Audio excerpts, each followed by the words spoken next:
제가 나이키와 스타익스 소송과 관련해서 새로운 소식 나올 때마다 알려드리고 있는데 이번에 나이키가 중개업체 핵심 가치를 의심케 하는 문서를 법원에 제출했습니다. 특히 이번 문서를 통해 우리가 우려했던 거 있죠. 그동안 가품 정말 잘 만들면은 중개업체 통과할 수 있는 거 아니야? 이 우려에 대한 답을 재판 결과에 따라서는 얻을 수도 있을 것 같습니다. 사안이 사안인 만큼 출처 먼저 명확히 하고 리뷰할 건데 다만 현재는 재판 중이기 때문에 나이키의 일방적인 주장이라는 점 참고하고 보시기 바랍니다. 이번 리뷰는 지난 8월 나이키가 법원에 제출한 문서 중 일부를 스니커즈 산업에서 발생하는 상표 분쟁, 브랜드 보호, 계약 자문 등 스니커즈 법률 분야에 전문화된 로펌인 스니커 리거리 며칠 전 공개한 내용을 기반으로 하고 있습니다. 이번에 나이키는 스타익스의 검증 시스템을 통과한 몇 가지 가품 사례를 추가하며 플랫폼의 인증 시스템에 근본적인 결함이 있다고 지적을 했고요. 그리고 프로드링에 의해 1800컬레 이상의 가품이 스타익스의 인증 시스템을 뚫고 소비자에게 전달되었다고 주장하고 있습니다. 이에 대한 스타익스의 반박을 요약하면 나이키와의 소송 기간 동안 1780만 컬레를 검토했지만 문제가 된 건 단 0.0004%에 불과하다.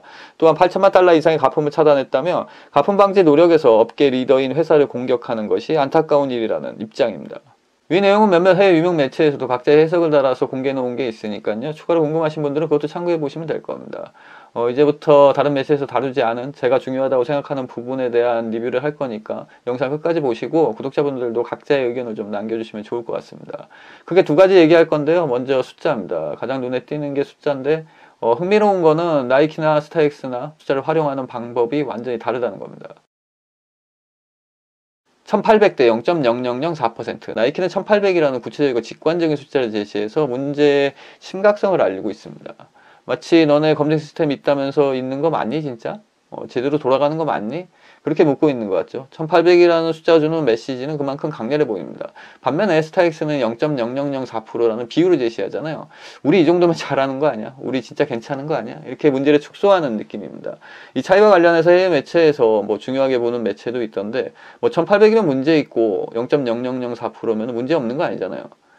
숫자 가지고 장난칠 수는 있어도 본질이 달라지진 않습니다. 핵심은 스타익스가 내세우는 핵심 가치인 가품 검증은 이미 물 건너갔다는 겁니다. 그리고 이 문제는 스타익스만의 문제가 아니라 다른 중개업체도 마찬가지입니다.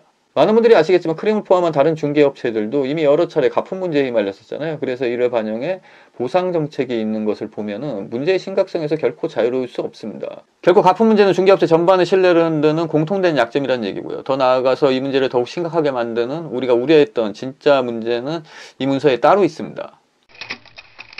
공개된 문서를 다시 보면 나이키는 1800컬레 이상의 가품을 판매한 주체로 개인이 아닌 프로드링을 지목했습니다. 프로드링은 사기 단체입니다. 사기 네트워크인데 나이키는 아직 그 실체를 정확히 공개하지 않았습니다. 그래서 프로드링의 포괄적 개념을 가지고 리뷰를 할 건데 우선 인터넷 범죄와 관련된 사기 조직일 경우입니다. 그런데 아시다시피 스타익스는 신발을 실제 물리적 인증을 받아야 하는 시스템이잖아요. 그러니까 보시나 해킹과 같은 인터넷 범죄로 가품 신발 1800개를 팔았다는 거는 설득력이 좀 떨어지는 것 같습니다. 가장 가능성이 있는 거는 불법적으로 다수의 계정을 수집해서 여러 계정을 통해 가품 신발을 판매하는 그런 인터넷 범죄 조직이라면 그나마 가능성이 좀 있어 보입니다.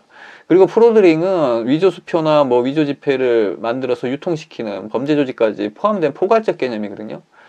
그러니까 나이키가 가품 신발을 만들어서 유통시키는 사기단체 역시도 프로드링으로 칭했을 가능성도 배제할 수 없습니다. 이번에 공개된 문건을 통해 나이키는 프로드링이 1800컬레 이상의 가품을 판매하는 동안 스타익스는 아무런 조치를 취하지 않았다고 강하게 비판하고 있거든요. 이 비판이 먹히려면은 프로드링의 실체를 재판 기간 중에 반드시 공개해야 됩니다. 그러지 않으면 나이키의 주장은 신뢰성이 떨어질 거고요. 오히려 나이키가 2차 시장을 공격하고 있다는 스타익스의 주장에 더 힘이 실릴 겁니다. 따라서 재판 기간 중에 반드시 프로드링의 실체는 밝혀질 걸로 보여집니다. 결국 이어지는 재판 과정에서 프로드링이 1800컬레 이상의 가품을 판매한 게 사실이고 그 범죄 조직이 인터넷 범죄 관련 조직이라면 스타익스야 타격을 심하게 받겠지만 상대적으로 다른 중개업체들까지 미치는 영향은 제한적일 겁니다.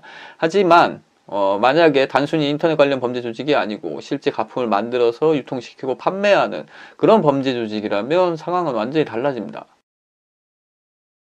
사실 1800컬레 이상의 가품이 스타익스를 통과했다는 나이키의 주장을 보면은 직원의 실수로 보기에는 양이 너무 많잖아요. 그리고 스타익스의 검증 시스템도 그렇게 형편없어 보이지도 않고 나이키가 재판 과정에서 너무 오버하는 거 아니야? 이거 너무 나가는 거 아니야? 그렇게 의심이 들면서도 한편으로는 가품을 만들고 유통시키고 판매하는 조직이 가품을 중개업체 그러니까 스타익스에 보냈다가 다시 되돌아오면은 다시 만들고 그렇게 해서 스타렉스의 시스템을 무력화시켰다면은 1800 컬레라는 수치는 의심이 아니라 강력한 설득력을 갖게 되는 것 같거든요.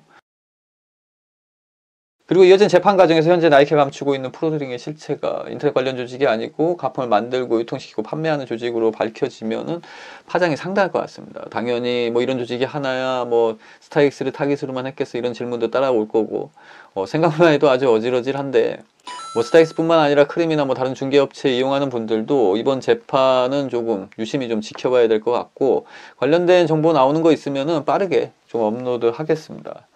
아마 나이키가 스타렉스하고 소송하는 과정에서 엄청난 걸 손에 줬을 수도 있을 것 같습니다. 그걸 활용할지 안 할지는 나이키가 판단을 하겠지만 그러면은 이 신발을 좀 보도록 하겠습니다. 이제